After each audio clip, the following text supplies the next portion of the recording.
user. So in order to be entered into the drawing, hey Nicole, I will need your name. And then if you haven't been on in a while, or if this is your first time, let me know where you're from. Nicole, I know where you're from. Okay, I'm gonna grab my book and put it under my computer to try to get better light, because the lighting in here is terrible. That is not much better. Well, we'll try. I just got a new laptop, but I'm waiting for a friend to get back in town that can set it up for me, because I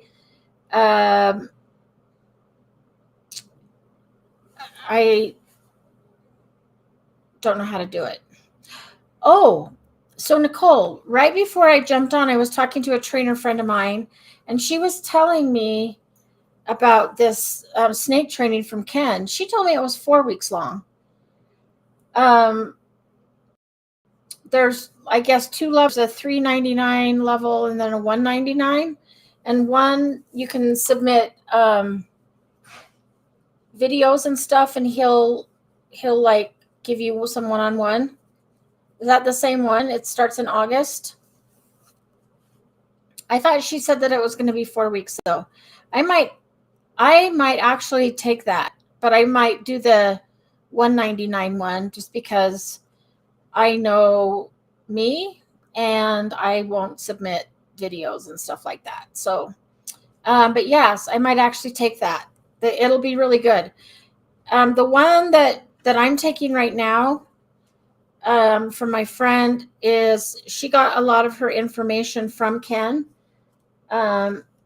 So her class is really good, and she's the one that's going to take the class from Ken, so I'll probably do it as well. So yeah, anyway, I would definitely take it if you have the chance to do it. It'll be really good. Okay, so what is my topic this week? Nicole, what do you want to hear about, since you're the only one on here? Yes, if I look tired, I am really tired. Sorry, I just came in from outside and it was really windy. That would be great if it was 6 weeks, but I thought she said 4. Maybe. Oh, 6 weeks. Okay.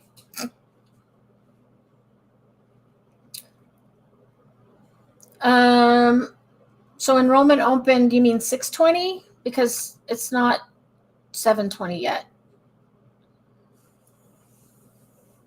I mean, I could be wrong, because usually I'm getting my days and months and weeks all mixed up, but and I am extremely sleep deprived. I have had 2 board and train puppies since last Tuesday, and I love these dogs, but I am so ready for them to go home. Especially 2 at a time is a lot, and we don't get good sleep. We don't get consistent sleep. And so, yeah, I'm tired. I actually last night went to bed at like 6:37, and I slept really good, but then I was wide awake at 2 a.m. because I had gotten like 8.5 hours of sleep. So now I'm tired again, just because I got I was up at 2. Oh, okay. Enrollment isn't open yet. Okay. That makes sense. That's a good book, Fight by Jean Donaldson. I actually have that book. I don't know if I have it down here, because I have books. I'm just fiddling with this light because I can't get it to not have a shadow. I have books down here. I have some upstairs. I have them all over the place. But yes, Nicole, that's a good one to work on resource guarding. Facebook user. Hey, if you want to give me your name and state, I will enter you into a drawing to win a free bag of training treats. Let's see. My 14-week-old golden doodle just started jumping on the sliding screen door to get let into the house. How can I stop this? Well, you could teach something else. I mean, because at 14 weeks, like she or he, I'm not sure, is letting you know that, I'll just say she wants to come back in. So you could teach something different, like a bark, or something like, or to ring a bell. So you could actually put a bell outside if you have something to hang it on, and teach your dog to ring the bell to let you know that they want to come back in. So, because the dog's going to have to give you some kind of like cue that she's ready to come back inside. So whether that's jumping up, or barking, or pawing, or ringing a bell. Oh yeah, sorry. I need your name and then what state you're from. And Christina, I will add you. So yeah, if there's behavior that you don't want, oh yeah, so if she's learning the bell to go out, then teach her to ring a bell to come back in. And if she already knows how to use the bell to go out, then it should be really easy to teach her to do a bell to come back in. And then just make sure that when she rings the bell to come back in, that you let her in. And that will be a really easy fix. Okay, so I'm adding you. And Christina, it just came up new. I'm assuming that's either New York or New Jersey or New Hampshire. I guess there's several news. Let me go back and get Alberti. Yeah, so I have to tell you, the best thing I ever got was a dog door. I do have a fenced-in backyard. Oh, excuse me. So my dogs can go in and out. But some, when I have board and trained puppies here, if I have a client come here, then I have to put the dogs out and shut the dog door. But then the dogs that do not belong to me will either paw consistently at the dog door, or they'll bark, and it is really annoying. But since they're not going to be living here forever, I don't worry about it. I just let the owners decide how they want their dog to tell them to go in and out. Most of the dogs that come here, though, they learn how to use the dog door because they follow my dogs. They're just not used to being locked out and not being able to come in. So yeah, there's that. Oh, New Mexico. Yeah, I forgot about New Mexico. And I should have known that because I have a friend and a client that both live in New Mexico.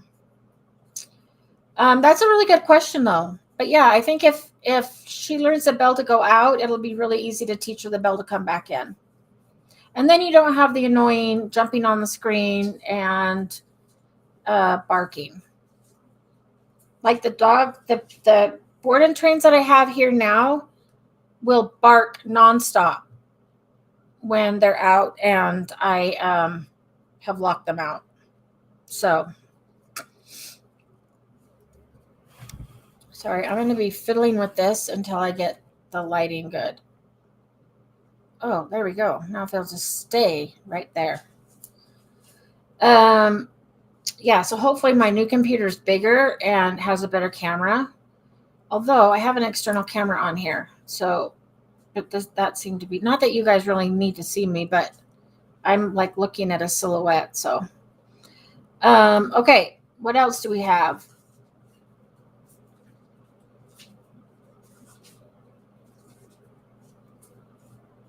Oh, I'm sorry if I yawn through this. If you're just joining, I've had two board and train puppies for the past 7, 8 days. And so we haven't been getting any sleep. So, Nicole, what is Wilma resource guarding? Like, what kind of things does she resource guard? Because Jade is a resource guarder. But it's really interesting. She will guard food and location. So if she's in a crate, if she goes in on her own, she will guard. If she's on the couch, or right now she's on the dog bed, and if one of the other dogs goes to try to lay down on the bed, you'll probably hear her correct them. And so she does kind of resource guard that stuff. But like there's toys laying all over the floor. She doesn't care about those at all. So I don't really have a problem with that. The other stuff I manage. So we have a routine in the morning, which, talking about getting your dogs on routines, these dogs now, like the first thing we do when we get up is go out and go potty. And then when they come in, the two board and trains know to go in the kitchen. I close the dog, feed my three because they're on the same food. And then I go into the kitchen, feed the two puppies, but then I stand there and monitor because they're on different food. And one is kind of a resource guarder. So as long as I stand there and make sure they stay at their own bowl and don't try to go to the other dog's bowl, then it works great. And now the dogs like know that routine. They automatically go in, they wait for me to feed my dogs, and then I go in and stand there with them. The other reason I stand there is because one of the dogs will not eat unless I'm standing in there with him. I don't know how they feed him at home, but yeah, he will just bark and go crazy if I'm out of sight. So for those of you that have puppies, in fact, I met with a new client today that has a new puppy, 9 weeks old. And the one thing, because they said, oh yeah, this dog's always with us. And I'm like, you got to start leaving him alone and letting him know that you're going to leave, but you're going to come back. Because if you don't, and we're seeing it, I think more with COVID, and even now with people working from home a lot more, we're seeing a lot more separation anxiety because the dogs are never left. So then if they come to my house, I mean, I'm home more when I have a board and train, but I do still leave like once a day to see like one, maybe two clients. So the most the dogs ever left alone is like 2.5 hours. But sometimes these dogs just can't handle, like they'll have a barking meltdown, which, is not good. So if you have a puppy, even if you work from home, at some point, you're going to have to leave your dog with a groomer or with the vet or something. Or, you might board them. And if you don't want your dog to be like super stressed out, please start leaving them. Like leave them alone. You can start with 15 minutes. Like leave your dog, put your dog in a crate, give him something to chew on, and go walk around the block for 15 minutes and come back. And then increase the time so that the dog learns that you leave, you're going to come back. So that is my best puppy advice, and getting them used to like sounds. Since we just had the 4th of July, we had fireworks. I live in a rural town in Utah, so 4th of July, well, basically the whole month of July is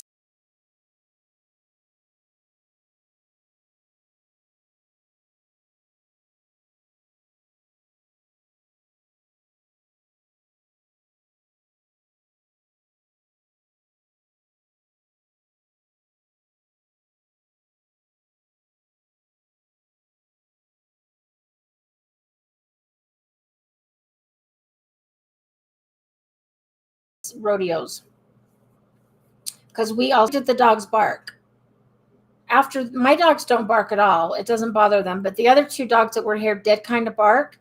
So we did a little bit of like sound desensitization and getting them used to the sound of fireworks.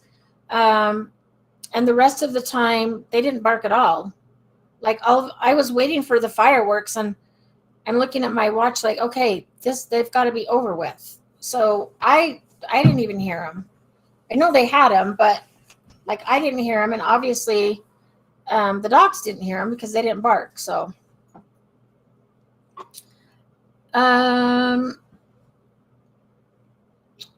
Donna, okay, how do you break a dog from chewing shoes? You might not like this answer, but you don't leave shoes out. That's the number one way to do it. One of the reasons that dogs chew shoes is because they have your scent on them. And honestly, the more things smell, the more dogs like it. That's why they always go for shoes, socks, underwear. So I always tell people, put your shoes up so that your dog can't get them. Now so my personal dogs leave my shoes alone now. They don't, they're older now, so they don't really bother them.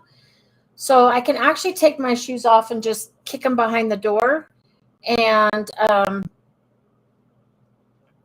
then they leave them alone. But when I have puppies here, I'll notice that one is drug out onto a dog bed, and luckily it hasn't been chewed.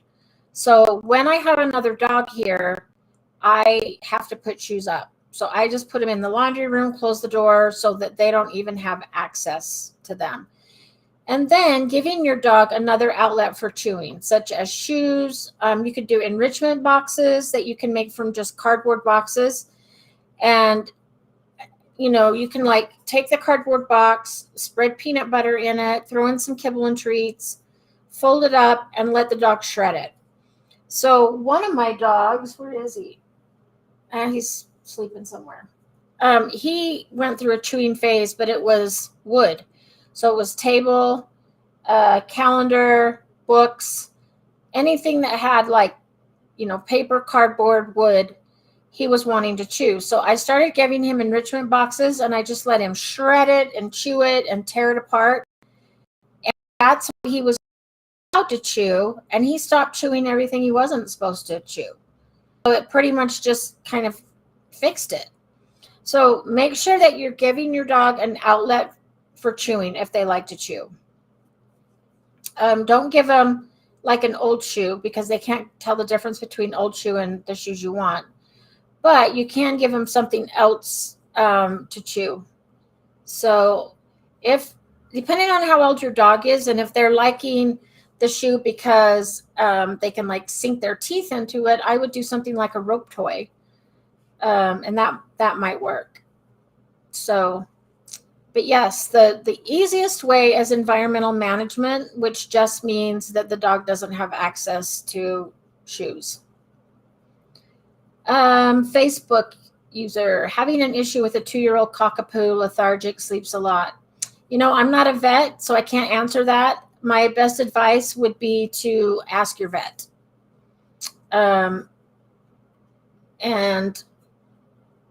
like have them do some blood work, stuff like that. But yeah, I don't know anything about thyroid.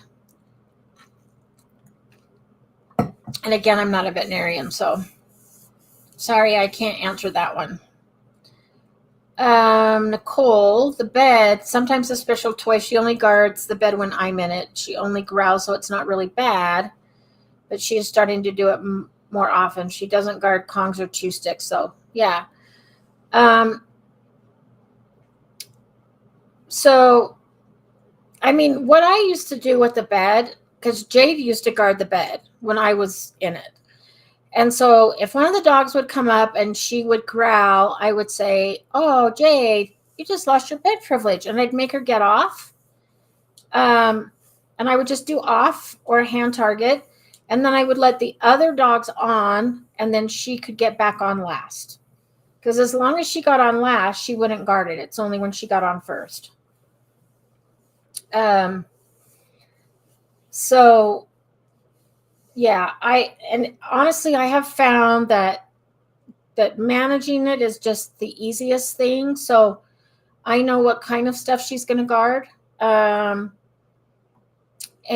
if she goes in a crate, she will often guard that from it's interesting. Not she won't guard it from Maddie, but she will guard it from Willie and then any board and train dogs. And they just, if they get close, she growls, and so they back away. So a lot of times I'll just try to keep the puppies away from there and just say, hey, you know, over here, she's going to growl at you. And she doesn't like snap at them or do anything. She just growls and basically says, this is my bed, you back away. And so I usually don't really have to do anything. Oh, she only chews yours, no one else's. Huh. Then I would still, that'd be my same answer as to just put them up so she can't get to yours. It could be that she likes your scent better than the rest. So, or maybe, you know, like, are yours leather and the others aren't? Because some dogs really like to chew on leather. So, yeah. I'm not sure why she would chew on yours, but no one else's. Other than if it's a scent thing, or it could be like a material, something she likes to chew on.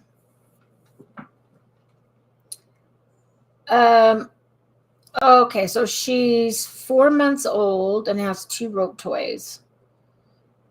Yeah, she might be teething.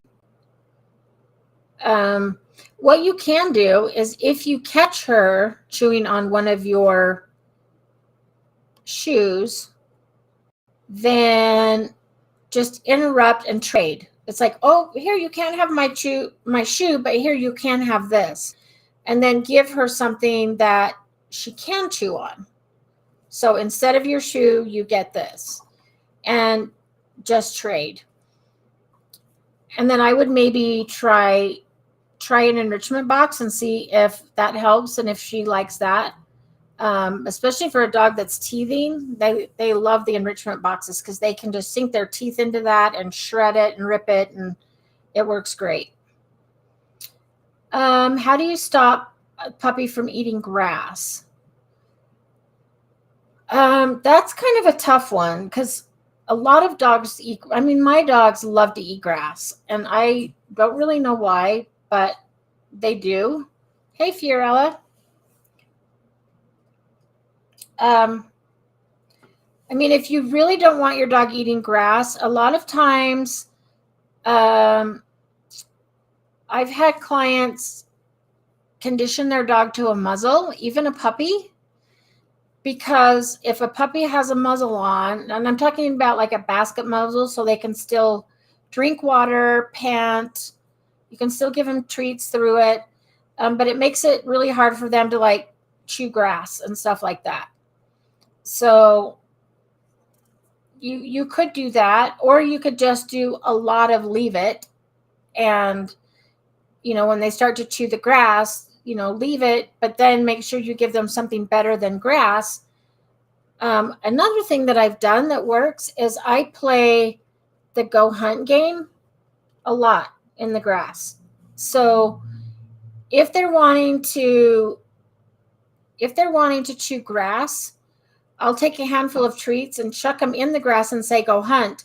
And then they're hunting for the treats in the grass instead of eating the grass. Because now the treats are better than the actual grass. Does that make sense?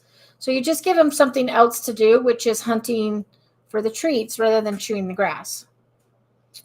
Hi, Renee.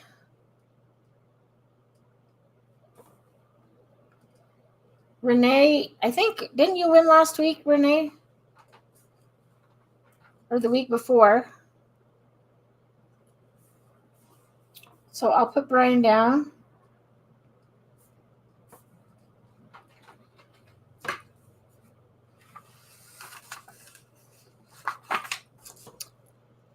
Okay. Yeah, Donna, you're totally on the right track. And Donna, if you want to tell me where you're from, if you didn't already, I'll have to go back and look. I don't think you did. If you want to tell me where you're from, I can enter you into our drawing for a free bag of Pupford training treats. But yes, you're doing right.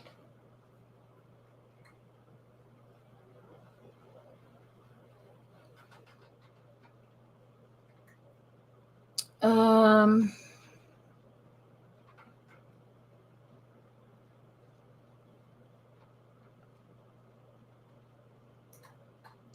oh, grilling pizza. I want some. Oh, Oklahoma. Awesome.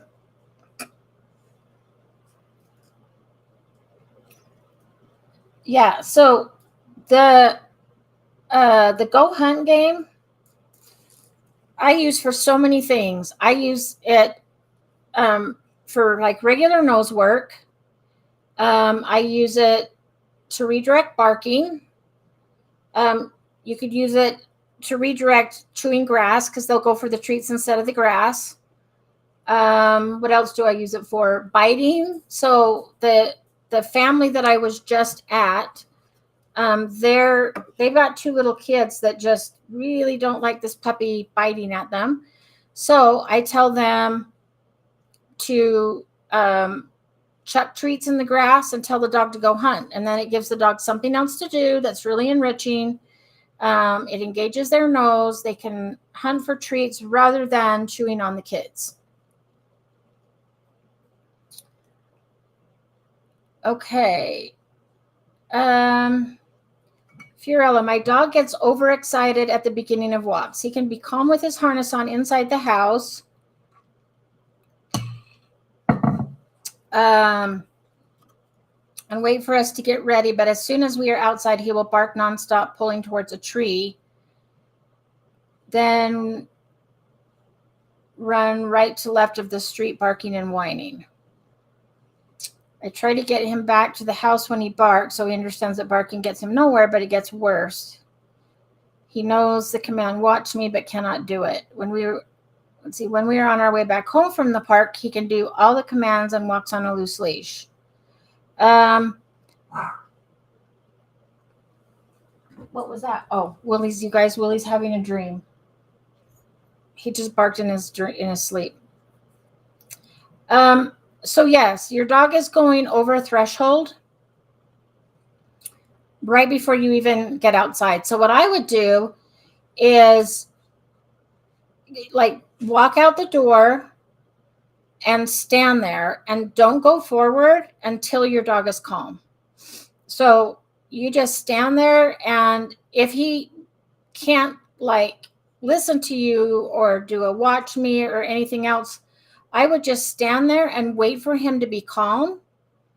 And then when he calms down and can like do a sit and a wait, then at that point, I would then release him to go to the tree. So it kind of goes back to the Premack principle, which means a dog is more willing to do something they don't really want to do if it leads to something they do want to do. So it's like if you eat your vegetables, you get dessert.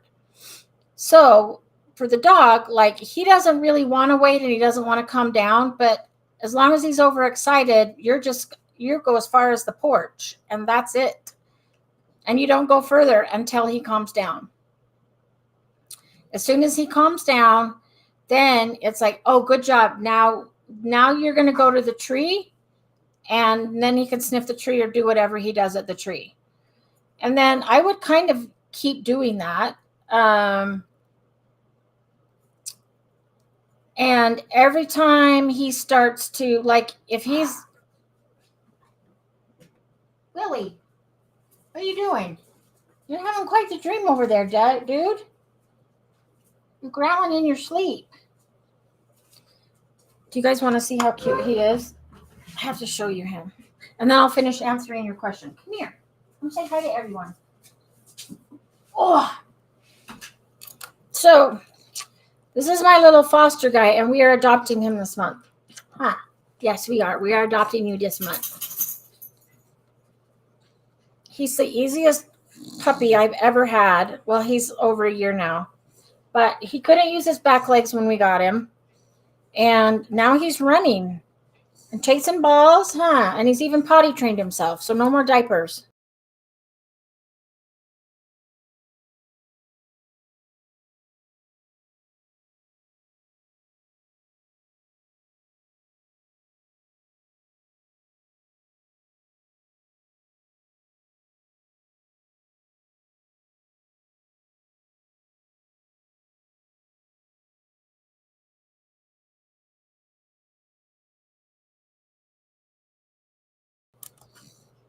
Okay, you want to go back to your nap and like do a sit and wait, and then release him to the tree. And then if he starts going like side to side, barking and whining, I would just do a U-turn. So you turn and you go further away.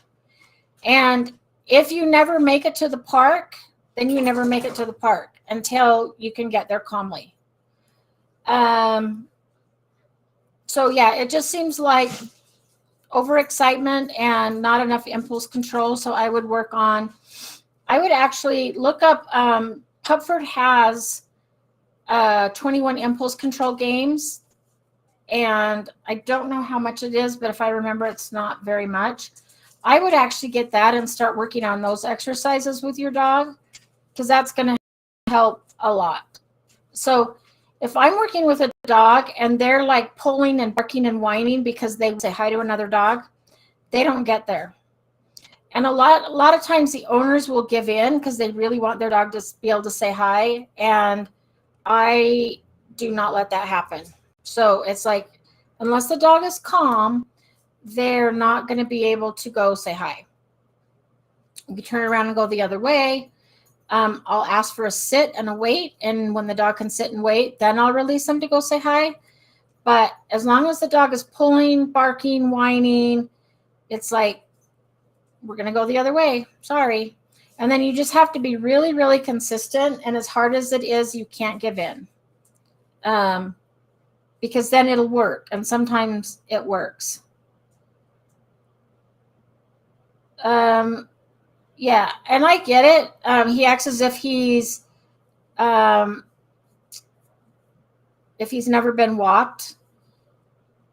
But it's just that excitement of going out. And like, if he knows he's going out and going to the park, then he's just like super amped up. You could try like doing a flirt pole before you go on a walk for like 10 minutes and let him run and chase that flirt pole and get tired out a little bit. And then I would, I was almost even going to recommend talking to your vet about anxiety medication, because it sounds like he's getting really overly anxious at the beginning of walks. And I would talk to your vet about that, because there's different ones. You could do like a daily one, which will help with overall anxiety. It won't hurt him as far as like, yeah, he's calm coming back, but still that initial going out the door and being like over threshold right from the beginning, it might help. And then what I would do is talk to your vet about anxiety medicine and work on impulse control. So I would do both together, because then once your dog learns impulse control, then you can maybe wean off the anti-anxiety medication, because now you've taught your dog what you want them to do instead of acting crazy.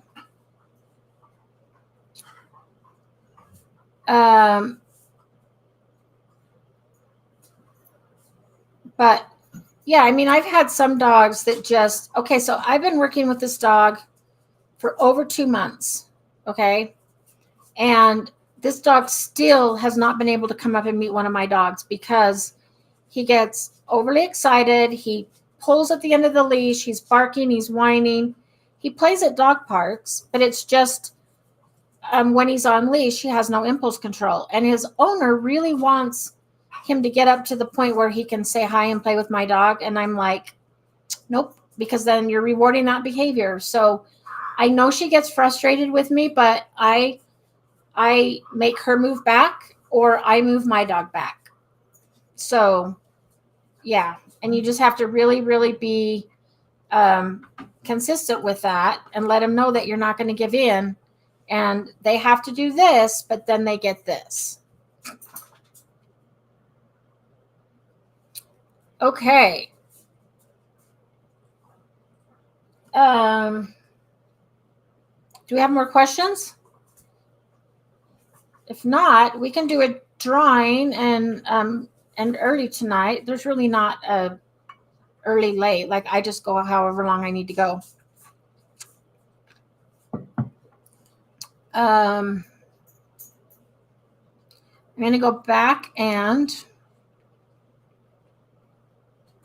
see if I missed anything.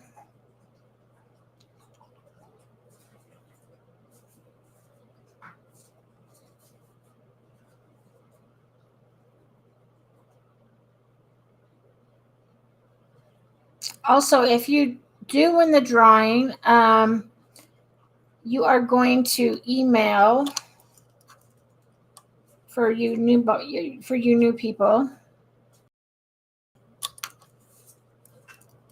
Email hello@pupford.com. Let them know that you won the live Q&A drawing, and let them know what kind of treats you want. So they have, this is what the bags look like. They have freeze-dried chicken, beef liver, sweet potato, rabbit, and salmon. So you can try a new one if you've never tried them, or you can just pick your favorite one. So I use salmon the most. That's the one that I use most of the time with most clients because very few dogs are allergic to salmon and it's really high value. Hey, you guys, get away from the drawer. Yep, that wasn't for you. I have 3 little noses right here trying to get in the drawer that they just saw the treats coming out of. So okay. All right. Well, if we don't have any more, I am going to do a drawing.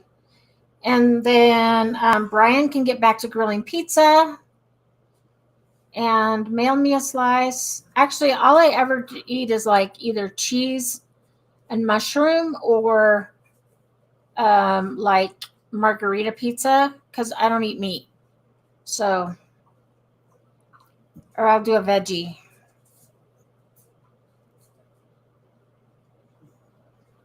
Okay. Let's just make sure that I didn't miss any. Hey, excuse me, off. Thank you.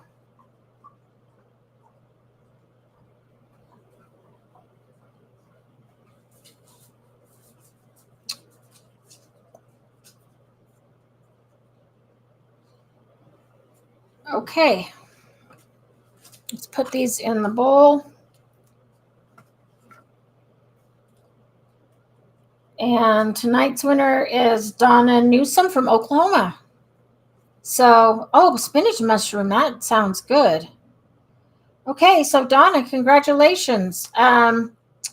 You won the drawing for tonight. So you're going to email hello@pupford.com. I will email them as well and let them know that you're tonight's winner. And they will send you out a free bag of training treats. So next week, I'm sure it'll be on Wednesday again. It'll be either 5, 6, or 7.